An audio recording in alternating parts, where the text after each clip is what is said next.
বাংলাদেশের হিন্দুদের উপর নির্যাতন নিপীড়নের প্রতিবাদ ও সংহতি জানাতে লন্ডনে প্রথমবারের মতো হিন্দু সম্মেলন অনুষ্ঠিত হয়েছে।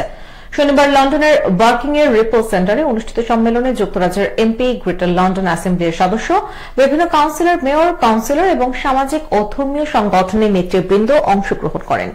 সম্মেলনে উদ্বোধনী বক্তব্য দেন সংগঠনের স্টিয়ারিং কমিটির সদস্য ড সুনীল রায়। অতিথির বক্তব্যে ব্রিটিশ এমপি মার্গারেট মোলেন বাংলাদেশের রাজনীতির অস্থিতিশীলতার কারণে হিন্দুদের মানবাধিকার লঙ্ঘনে উদ্বেগ প্রকাশ করেন। আরেক এমপি জাজ আতওয়াল তার বক্তব্যে অধিকার আদায়ে যেকোনো সময় হিন্দুদের পাশে থাকার প্রতিশ্রুতি দেন।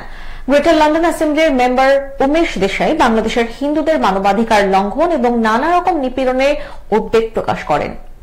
অনুষ্ঠানের প্রথম পর্বে 1947 সন থেকে 2025 সন পর্যন্ত হিন্দুদের উপর সহিংসতার একটি সচিত্র প্রতিবেদন প্রদর্শন করা হয়।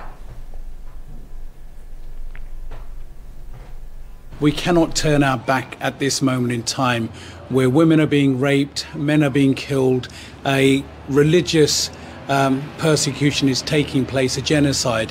What we have to do is make sure that we're on the right side of history. We could respect human rights all around the world. We can't be selective. We could uphold the values of the rule of law, other rights established by the United Nations Convention on Human Rights, and ensure that any breaches, we could do whatever is in our power to deal with those breaches.